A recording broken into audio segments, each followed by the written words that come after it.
ಆಕಾಶವಾಣಿ ವಾರ್ತೆಗಳು. ಓದುತ್ತಿರುವವರು BA ಅಜರುದ್ದೀನ್. ಮುಖ್ಯಾಂಶಗಳು: ಭಾರತ ಮತ್ತು ಅಮೆರಿಕ ನಡುವೆ ನಿಕಟ ಬಾಂಧವ್ಯ. ಅಮೆರಿಕ ಅಧ್ಯಕ್ಷ ಡೊನಾಲ್ಡ್ ಟ್ರಂಪ್ ಜೊತೆ ಮಾತುಕತೆಗೆ ಉತ್ಸುಕ ಪ್ರಧಾನಿ ನರೇಂದ್ರ ಮೋದಿ. ಗಲಭೆಗ್ರಸ್ತ ನೇಪಾಳದಲ್ಲಿ ಶಾಂತಿ ಪುನರ್ಸ್ಥಾಪನೆಗೆ ಮಾತುಕತೆ ಪ್ರಗತಿಯಲ್ಲಿ. ನೇಪಾಳದಲ್ಲಿ ಸಿಲುಕಿರುವ ಕನ್ನಡಿಗರು ಸುರಕ್ಷಿತ, ವಾಪಸ್ ಕರೆತರಲು ಮುಂದುವರೆದ ಪ್ರಯತ್ನ. Asia cup T20 cricket tourney ಇಂದು ಭಾರತ UAE ಮುಖಾಮುಖಿ. ವಾರ್ತೆಗಳ ವಿವರ. ಭಾರತ ಮತ್ತು ಅಮೆರಿಕ ನಿಕಟ ಸ್ನೇಹಿತರು ಹಾಗೂ ನೈಸರ್ಗಿಕ ಪಾಲುದಾರರು ಎಂದು ಪ್ರಧಾನಿ ನರೇಂದ್ರ ಮೋದಿ ಇಂದು ಹೇಳಿದ್ದಾರೆ. ಸಾಮಾಜಿಕ ಮಾಧ್ಯಮ ಪೋಸ್ಟ್ನಲ್ಲಿ ಪ್ರಧಾನಿ ಮೋದಿ ಅವರು ಎರಡೂ ರಾಷ್ಟ್ರಗಳ ನಡುವಿನ ವ್ಯಾಪಾರ ಮಾತುಕತೆಗಳು ಭಾರತ ಅಮೆರಿಕ ಪಾಲುದಾರಿಕೆಯ ಅಪರಿಮಿತ ಸಾಮರ್ಥ್ಯವನ್ನು ಅನಾವರಣಗೊಳಿಸಲು ಸಹಕಾರಿಯಾಗಿವೆ. ಎರಡೂ ಕಡೆ ಈ ಚರ್ಚೆಗಳನ್ನು ಆದಷ್ಟು ಬೇಗ ಮುಗಿಸಲು ಕೆಲಸ ಮಾಡುತ್ತಿವೆ ಎಂದು ಅವರು ಹೇಳಿದರು. ಶೀಘ್ರದಲ್ಲೇ ಅಮೆರಿಕ ಅಧ್ಯಕ್ಷ ಡೊನಾಲ್ಡ್ ಟ್ರಂಪ್ ಅವರನ್ನು ಭೇಟಿಯಾಗಲು ಎದುರು ನೋಡುತ್ತಿದ್ದೇನೆ. ಉಭಯ ರಾಷ್ಟ್ರಗಳ ಜನರಿಗೆ ಉಜ್ವಲ, ಹೆಚ್ಚು ಸಮೃದ್ಧ ಭವಿಷ್ಯವನ್ನು ಭದ್ರಪಡಿಸಿಕೊಳ್ಳಲು ಅಧ್ಯಕ್ಷ ಟ್ರಂಪ್ ಅವರೊಂದಿಗೆ ಒಟ್ಟಾಗಿ ಕೆಲಸ ಮಾಡುವ ಭರವಸೆಯನ್ನು ಪ್ರಧಾನಿ ವ್ಯಕ್ತಪಡಿಸಿದ್ದಾರೆ. ಭಾರತ ಅಮೆರಿಕ ನಡುವಿನ ವ್ಯಾಪಾರ ಅಡೆತಡೆಗಳನ್ನು ಪರಿಹರಿಸಲು ಮಾತುಕತೆ ಮುಂದುವರೆಸುವುದಾಗಿ ಅಮೆರಿಕ ಅಧ್ಯಕ್ಷ ಡೊನಾಲ್ಡ್ ಟ್ರಂಪ್ ಹೇಳಿದ್ದಾರೆ. ತಮ್ಮ ಸಾಮಾಜಿಕ ಮಾಧ್ಯಮ ವೇದಿಕೆಯಾದ ಟ್ರುತ್ ಸೋಷಿಯಲ್ ಪೋಸ್ಟ್ನಲ್ಲಿ ಈ ವಿಷಯ ತಿಳಿಸಿರುವ ಅವರು, ಮುಂಬರುವ ವಾರಗಳಲ್ಲಿ ನನ್ನ ಆತ್ಮೀಯ ಸ್ನೇಹಿತ ಪ್ರಧಾನಿ ನರೇಂದ್ರ ಮೋದಿ ಅವರೊಂದಿಗೆ ಮಾತನಾಡಲು ಎದುರು ನೋಡುತ್ತಿದ್ದೇನೆ. ಎರಡೂ ಮಹಾನ್ ದೇಶಗಳಿಗೆ ಯಶಸ್ವಿ ತೀರ್ಮಾನಕ್ಕೆ ಬರಲು ಯಾವುದೇ ತೊಂದರೆ ಇಲ್ಲ ಎಂದು ಆಶಾವಾದ ವ್ಯಕ್ತಪಡಿಸಿದ್ದಾರೆ. ರಷ್ಯಾದ ತೈಲ ಖರೀದಿಯ ಮೇಲೆ ಹೆಚ್ಚುವರಿಯಾಗಿ 25% ದಂಡ ಸೇರಿದಂತೆ ಭಾರತೀಯ ಸರಕುಗಳ ಮೇಲೆ ಅಮೆರಿಕ 50% ಸುಂಕ ವಿಧಿಸಿದ ವಾರಗಳ ನಂತರ ಅವರು ಈ ಆಶಯ ವ್ಯಕ್ತಪಡಿಸಿದ್ದಾರೆ. ಈ ವಾರದ ಆರಂಭದಲ್ಲಿ ಅಧ್ಯಕ್ಷ ಟ್ರಂಪ್ ಭಾರತ ಅಮೆರಿಕ ಸಂಬಂಧಗಳನ್ನು ಬಹಳ ವಿಶೇಷ ಸಂಬಂಧ ಎಂದು ಕರೆದರು. ಅವರು ಮತ್ತು ಪ್ರಧಾನಿ ಮೋದಿ ಯಾವಾಗಲೂ ಸ್ನೇಹಿತರಾಗಿರುತ್ತಾರೆ ಎಂದು ದೃಢಪಡಿಸಿದರು. ಚಿಂತಿಸಲು ಏನೂ ಇಲ್ಲ ಎಂದು ಪ್ರತಿಪಾದಿಸಿದರು. ಗಲಭೆಗ್ರಸ್ತ ನೇಪಾಳದಲ್ಲಿ ಶಾಂತಿ ಸುವ್ಯವಸ್ಥೆ ಕಾಪಾಡಲು ಪ್ರಯತ್ನಗಳು ಪ್ರಗತಿಯಲ್ಲಿವೆ. ನೇಪಾಳಿ ಸೇನೆಯ ಸಮನ್ವಯದೊಂದಿಗೆ ಮಧ್ಯರಾತ್ರಿ ಜಂಗಿ ಅಡ್ಡಾದ ಮಿಲಿಟರಿ ಪ್ರಧಾನ ಕಚೇರಿಯಲ್ಲಿ ಜನರಲ್ ಝಡ್ ಪ್ರತಿನಿಧಿಗಳೊಂದಿಗೆ ಶಾಂತಿ ಸ್ಥಾಪನೆ ಕುರಿತು ಚರ್ಚೆ ನಡೆಯಿತು. ವಿವಿಧ ಗುಂಪುಗಳ ಜನರಲ್ ಝಡ್ ಪ್ರತಿನಿಧಿಗಳು ತಮ್ಮ ಸಮಸ್ಯೆಗಳನ್ನು ಮಂಡಿಸಲು ತಡರಾತ್ರಿ ಮಿಲಿಟರಿ ನೆಲೆಯಲ್ಲಿ ಸೇನಾ ಮುಖ್ಯಸ್ಥ ಅಶೋಕ್ ರಾಜ್ ಸಿಗ್ಡೆಲ್ ಅವರನ್ನು ಭೇಟಿಯಾದರು. ನೇಪಾಳಿ ಸೇನಾ ಹಿರಿಯ ಅಧಿಕಾರಿಯೊಬ್ಬರು ಇದನ್ನು ಔಪಚಾರಿಕ ಮಾತುಕತೆಗಿಂತ ಹೆಚ್ಚಾಗಿ ಗೆಂಜಿಯವರ ಅಭಿಪ್ರಾಯಗಳನ್ನು ಅರ್ಥ ಮಾಡಿಕೊಳ್ಳುವ ಆರಂಭಿಕ ಪ್ರಯತ್ನ ಎಂದು ವ್ಯಾಖ್ಯಾನಿಸಿದ್ದಾರೆ. ಏತನ್ಮಧ್ಯೆ ದೇಶದಲ್ಲಿ ಪ್ರಸ್ತುತ ಭದ್ರತಾ ಸವಾಲುಗಳನ್ನು ಗಮನದಲ್ಲಿಟ್ಟುಕೊಂಡು ನೇಪಾಳ ಸೇನೆಯು ವಿಶೇಷ ಭದ್ರತಾ ಕಾರ್ಯವಿಧಾನಗಳನ್ನು ಪ್ರಾರಂಭಿಸಿದೆ. ಲೂಟಿ, ಬೆಂಕಿ ಹಚ್ಚುವಿಕೆ ಮತ್ತು ಅಸ್ತವ್ಯಸ್ತವಾಗಿರುವ ಚಟುವಟಿಕೆಗಳನ್ನು ನಿಯಂತ್ರಿಸುವಲ್ಲಿ ಸಕ್ರಿಯವಾಗಿ ಸಹಕರಿಸುವಂತೆ ಸೇನೆಯು ಸಮುದಾಯವನ್ನು ಕೋರಿದೆ.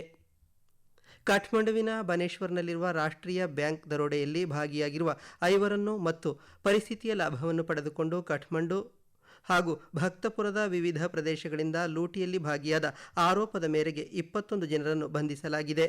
ಪರಿಸ್ಥಿತಿ ತಿಳಿಯಾಗುವವರೆಗೆ ನೇಪಾಳಕ್ಕೆ ಪ್ರಯಾಣ ಮಾಡದಂತೆ ಕೇಂದ್ರ ಸರ್ಕಾರ ಭಾರತೀಯ ನಾಗರಿಕರಿಗೆ ಸೂಚಿಸಿದೆ.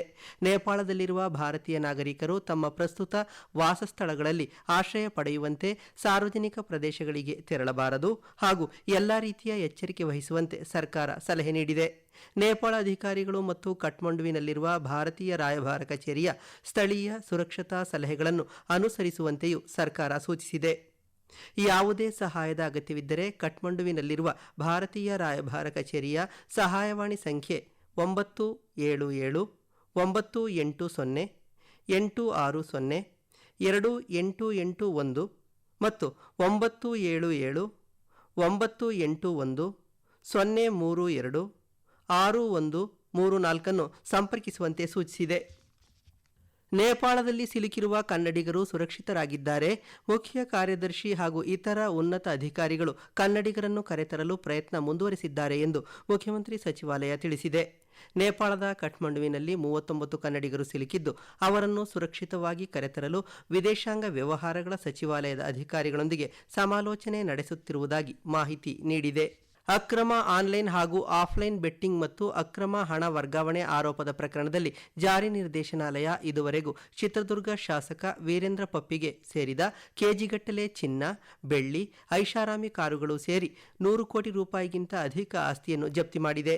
ಇಡಿ ಅಧಿಕಾರಿಗಳು ಚಳ್ಳಕೆರೆಯಲ್ಲಿ ಕೆಸಿ ವೀರೇಂದ್ರ ಹಾಗೂ ಸಂಬಂಧಿಕರ ಮನೆ ಮತ್ತು ಕಚೇರಿಗಳ ಮೇಲೆ ದಾಳಿ ನಡೆಸಿದ್ದರು. ಈ ವಾರ್ತೆಗಳನ್ನು ಆಕಾಶವಾಣಿಯಿಂದ ಕೇಳುತ್ತಿದ್ದೀರಿ. ನಿಮ್ಮ ಅನುಕೂಲಕರ ಸಮಯದಲ್ಲಿ ಆಕಾಶವಾಣಿ ಸುದ್ದಿಗಳನ್ನು ಆಲಿಸಲು ನಮ್ಮ ಯೂಟ್ಯೂಬ್ ಚಾನೆಲ್ ಆಕಾಶವಾಣಿ ನ್ಯೂಸ್ ಕನ್ನಡವನ್ನು ಸಬ್ಸ್ಕ್ರೈಬ್ ಮಾಡಿ. ನಮ್ಮೆಲ್ಲ ಕೇಳುಗರು ನಮ್ಮ ಫೇಸ್ಬುಕ್ ಖಾತೆ ಆಕಾಶವಾಣಿ ಆರ್ಎನ್ಯು ಬೆಂಗಳೂರು ಧಾರವಾಡ ಮತ್ತು ನಮ್ಮ ಟ್ವಿಟರ್ ಖಾತೆ @AIRnews_ಕನ್ನಡವನ್ನು ಅನುಸರಿಸಿ. ಪ್ರಾದೇಶಿಕ ಸುದ್ದಿ ವಿಭಾಗ ಬೆಂಗಳೂರು ಹಾಗೂ ಧಾರವಾಡದ ಎಲ್ಲಾ ಸುದ್ದಿ ಸಂಚಿಕೆಗಳು ನಮ್ಮ ಸಾಮಾಜಿಕ ಮಾಧ್ಯಮ ಖಾತೆಗಳಲ್ಲಿ ಲಭ್ಯವಿರುತ್ತವೆ.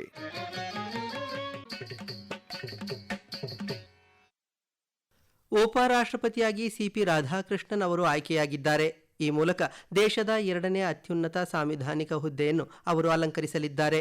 ತಮ್ಮ ಆಯ್ಕೆಯನ್ನು ರಾಷ್ಟ್ರೀಯತಾವಾದಿ ಸಿದ್ಧಾಂತದ ಗೆಲುವು ಎಂದು ನೂತನ ಉಪರಾಷ್ಟ್ರಪತಿ ಸಿಪಿ ರಾಧಾಕೃಷ್ಣನ್ ಬಣ್ಣಿಸಿದ್ದಾರೆ. 2047ರ ವೇಳೆಗೆ ಭಾರತವನ್ನು ಅಭಿವೃದ್ಧಿ ಹೊಂದಿದ ರಾಷ್ಟ್ರವನ್ನಾಗಿ ಮಾಡಲು ಶ್ರಮಿಸುವುದಾಗಿ ತಿಳಿಸಿದ್ದಾರೆ. Every post is important, but every post has its own limitations. We have to understand that and we have to work within that framework. It is the other side camp said it is a ideological fight, but from the voting pattern we understand the nationalistic ideology as overwhelmingly victorious. ಉಪರಾಷ್ಟ್ರಪತಿ ಚುನಾವಣೆಯಲ್ಲಿ 152 ಮತಗಳ ಅಂತರದಿಂದ ಗೆದ್ದ CP Radhakrishnan 452 ಮತಗಳನ್ನು ಪಡೆದರೆ ಅವರ ಪ್ರತಿಸ್ಪರ್ಧಿ B Sudarshan Reddy 300 ಮತಗಳನ್ನು ಗಳಿಸಿದರು. ರಾಷ್ಟ್ರಪತಿ ದ್ರೌಪದಿ ಮುರ್ಮು ಮತ್ತು ಪ್ರಧಾನಿ ನರೇಂದ್ರ ಮೋದಿ ಅವರು ಸಿಪಿ ರಾಧಾಕೃಷ್ಣನ್ ಅವರನ್ನು ಅಭಿನಂದಿಸಿದ್ದಾರೆ. ಸಾರ್ವಜನಿಕ ಜೀವನದಲ್ಲಿ ಅವರ ದಶಕಗಳ ಶ್ರೀಮಂತ ಅನುಭವವು ರಾಷ್ಟ್ರದ ಪ್ರಗತಿಗೆ ಗಣನೀಯ ಕೊಡುಗೆ ನೀಡಲಿದೆ. ಅವರ ಆಯ್ಕೆ ಸಾಂವಿಧಾನಿಕ ಮೌಲ್ಯಗಳನ್ನು ಬಲಪಡಿಸುತ್ತದೆ ಮತ್ತು ಸಂಸದೀಯ ಸಂವಾದವನ್ನು ಹೆಚ್ಚಿಸುತ್ತದೆ ಎಂದು ಹೇಳಿದ್ದಾರೆ. ಸೋತ ಅಭ್ಯರ್ಥಿ ಸುದರ್ಶನ್ ರೆಡ್ಡಿ ಅವರು ಫಲಿತಾಂಶವನ್ನು ವಿನಮ್ರವಾಗಿ ಸ್ವೀಕರಿಸುವುದಾಗಿ ಮತ್ತು ಸಿಪಿ ರಾಧಾಕೃಷ್ಣನ್ ಅವರನ್ನು ಅಭಿನಂದಿಸುವುದಾಗಿ ತಿಳಿಸಿದ್ದಾರೆ. ಸ್ವಾತಂತ್ರ್ಯ ನಂತರ ಮಿಜೋರಾಂಗೆ ಮೊದಲ ಬಾರಿಗೆ ನೂತನ ರೈಲು ಸಂಪರ್ಕ ಸಾಧ್ಯವಾಗಿದ್ದು, ಪ್ರಧಾನಿ ನರೇಂದ್ರ ಮೋದಿಯವರ ಮಹತ್ವಾಕಾಂಕ್ಷೆಯ ಭೈರಾಬಿ ಸೈರಾಂಗ್ ನಡುವಿನ 52.38 ಕಿಲೋಮೀಟರ್ ಹೊಸ ರೈಲು ಮಾರ್ಗ ಸಾರ್ವಜನಿಕ ಸೇವೆಗೆ ಸಜ್ಜಾಗಿದೆ. ಪ್ರಧಾನಮಂತ್ರಿ ನರೇಂದ್ರ ಮೋದಿ ಅವರು ಸದ್ಯದಲ್ಲಿಯೇ ರೈಲು ಸೇವೆಯನ್ನು ಲೋಕಾರ್ಪಣೆ ಮಾಡಲಿದ್ದಾರೆ ಎಂದು ಹುಬ್ಬಳ್ಳಿಯ ನೈಋತ್ಯ ರೈಲ್ವೆಯ ಸಾರ್ವಜನಿಕ ಸಂಪರ್ಕ ಅಧಿಕಾರಿ ಬಿ ರಾಧಾಮಣಿ ಆಕಾಶವಾಣಿಗೆ ತಿಳಿಸಿದ್ದಾರೆ. ಪ್ರವಾಹ ಸಂತ್ರಸ್ತ ಪಂಜಾಬ್ಗೆ 1,600 ಕೋಟಿ ರೂಪಾಯಿಗಳ ಆರ್ಥಿಕ ಸಹಾಯವನ್ನು ಪ್ರಧಾನಿ ನರೇಂದ್ರ ಮೋದಿ ಘೋಷಿಸಿದ್ದಾರೆ. ಎಸ್ಡಿಆರ್ಎಫ್ ಮತ್ತು ಪಿಎಂ ಕಿಸಾನ್ ಸಮ್ಮಾನ್ ನಿಧಿಯ 2ನೇ ಕಂತಿನ ಮುಂಗಡ ಬಿಡುಗಡೆ ಮಾಡುವುದಾಗಿ ಅವರು ತಿಳಿಸಿದ್ದಾರೆ. ಪ್ರವಾಹದಿಂದ ಮೃತಪಟ್ಟವರ ಹತ್ತಿರದ ಸಂಬಂಧಿಕರಿಗೆ 2 ಲಕ್ಷ ರೂಪಾಯಿಗಳ ಪರಿಹಾರ ಮತ್ತು ಪ್ರವಾಹ ಹಾಗೂ ನೈಸರ್ಗಿಕ ವಿಕೋಪದಲ್ಲಿ ಗಂಭೀರವಾಗಿ ಗಾಯಗೊಂಡವರಿಗೆ 50,000 ರೂಪಾಯಿಗಳ ನೆರವು ನೀಡುವುದಾಗಿ ತಿಳಿಸಿದ್ದಾರೆ. ಈ ಪ್ರವಾಹದಿಂದಾಗಿ ಅನಾಥರಾದ ಮಕ್ಕಳಿಗೆ ಪಿಎಂ ಕೇರ್ಸ್ ಫಾರ್ ಚಿಲ್ಡ್ರನ್ ಯೋಜನೆಯಡಿಯಲ್ಲಿ ಸಮಗ್ರ ಬೆಂಬಲವನ್ನು ನೀಡಲಾಗುವುದು ಎಂದು ಅವರು ಹೇಳಿದ್ದಾರೆ. ಅಬುಧಾಬಿಯಲ್ಲಿ ನಿನ್ನೆ ನಡೆದ ಏಷ್ಯಾ ಕಪ್ ಕ್ರಿಕೆಟ್ ಟೂರ್ನಿಯ ಉದ್ಘಾಟನಾ ಪಂದ್ಯದಲ್ಲಿ ಅಫ್ಘಾನಿಸ್ತಾನ ತಂಡವು ಹಾಂಕಾಂಗ್ ವಿರುದ್ಧ 94 ರನ್ಗಳ ಬೃಹತ್ ಗೆಲುವು ಸಾಧಿಸಿದೆ.